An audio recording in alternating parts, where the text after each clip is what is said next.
ভুয়া ডাক্তার থেকে ব্ল্যাকমেলার মেহরাজ, মাদক ও পর্নোগ্রাফি সিন্ডিকেটের ভয়ঙ্কর রূপ। নিজস্ব প্রতিবেদক, ঢাকা।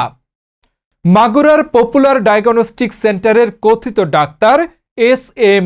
নিয়ামুল হাসান ওরফে মেহরাজ হোসেন ফাহিম কেবল একজন ভুয়া ডাক্তারই নন, বরং এক ভয়ঙ্কর অপরাধী চক্রের মূল হোতা।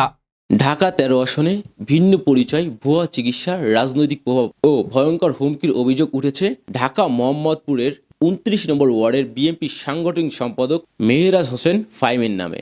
মাগুরায় ভিজিটিং কার্ডে তার নাম পাওয়া যায় ডাক্তার এস.এম. নিয়ামুল হাসান। একই ব্যক্তি, একাধিক পরিচয়, চিকিৎসা কার্যক্রম, হত্যার হুমকি এবং রাজনৈতিক প্রভাবে অভিযোগ কেন্দ্রবিন্দু এখন মেহরাজ হোসেন ফাহিম। অনুসন্ধানের জন্য আমাদের টিম যায় মাগুরা পপুলার ডায়াগনস্টিক সেন্টারে। প্রতিবেদকরা কর্তৃপক্ষের কাছে প্রশ্ন রাখেন, বিএমডিসি সনদ ছাড়া কেন চেম্বার দেওয়ার সুযোগ দেওয়া হলো তাকে। মালিক রেনেস গণমাধ্যম কর্মীদের জানান, তিনি রাজনৈতিক প্রভাব খাটিয়ে চেম্বার করতে চেয়েছিলেন। পরবর্তীকালে একাধিকবার সনদ চাই, কিন্তু তা দেখাতে পারেননি তিনি। আমি ওই বলার পরে উনি বিএমডিসি আগামী সপ্তাহে আসবে, পরের মাসে দেবে, পরের মাসে এরকম বিএমডিসিতে আমাকে ঝোলাই রাখছে। আমি আজও কিন্তু ঝুলে আছি, এখনো আমাকে ঝোলাই রাখছে। উনি বিএমডিসি দেবে, পলিটিক্যাল ভাবে বিএমডিসি নাকি আগে সহজত জায়গা সে আমার থাকে একটু ভালোভাবে নাড়া দিয়ে খোঁজ নিয়ে জানা যায়, মাগুরা ডায়াগনস্টিক সেন্টারের managing director Mohammad Titu Hossain, তিনিও নিজেকে দাবি করেন তিনি একজন ডক্টর। পরবর্তীকালে আমাদের প্রশ্নের কাছে তিনি হেরে বলেন, আমি ডিএমডিসির ডাক্তার। তাহলে মাগুরা পপুলার ডায়াগনস্টিক সেন্টারে এমন আরও কত ভুয়া ডাক্তার থাকতে পারে? হ্যালো, আসসালামু আলাইকুম। হ্যাঁ, ওয়ালাইকুম আসসালাম। ডক্টর টিটু হোসাইন বলছেন? কি বলেন?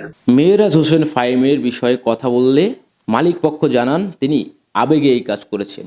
আদৌ আবেগ দ্বারা কি একটা ডায়াগনস্টিক সেন্টার চলতে পারে?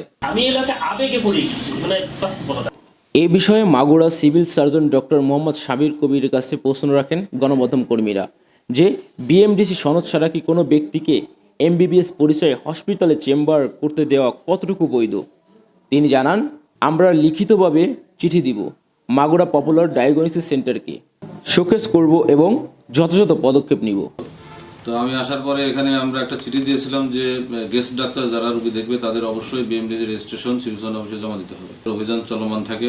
অবৈধ ক্লিনিক এবং যাদের লাইসেন্স নাই তাদের বিরুদ্ধে আমরা কোনো ভুয়া ডাক্তার পেলে তাদের আমরা আইনের ব্যবস্থা নিই। ২৪ সালে এই ধরনের ডাক্তার এখানে রেখেছিল, পদধরণ রেখেছিল এবং তার ভিতরে আইনগত ব্যবস্থা নেওয়া হবে। অনুসন্ধান চলাকালীন আমাদের কাছে মেহরাজ হোসেন ফাহিমের একটি অডিও ক্লিপ আসে, যেখানে তিনি জোর গলায় বলেন অতীতে মশিউর নামে ব্যক্তিকে কুপিয়ে হত্যা করেছেন তিনি, এবং সাক্ষী হিসেবে বলেন শামীম মণ্ডলের কথা। প্রশ্ন একটাই, এত মানুষ উপস্থিত থাকার পরও কেন শামীম মণ্ডলকে রাখার কথা বললেন এই মেহরাজ হোসেন ফাহিম? এটা কি প্রভাব প্রদর্শন, নাকি রাজনৈতিক কৌশল, নাকি শামীমও জড়িয়ে আছে এই হত্যাকাণ্ডের সাথে? পর্নোগ্রাফি নিয়ন্ত্রণ আইন ও মাদক ব্যবসার মতো গুরুতর অভিযোগে মেহরাজ হোসেন ফাহিম ও তার সহযোগী মোহনার বিরুদ্ধে দ্রুত আইনি ব্যবস্থা নেওয়ার দাবি উঠেছে।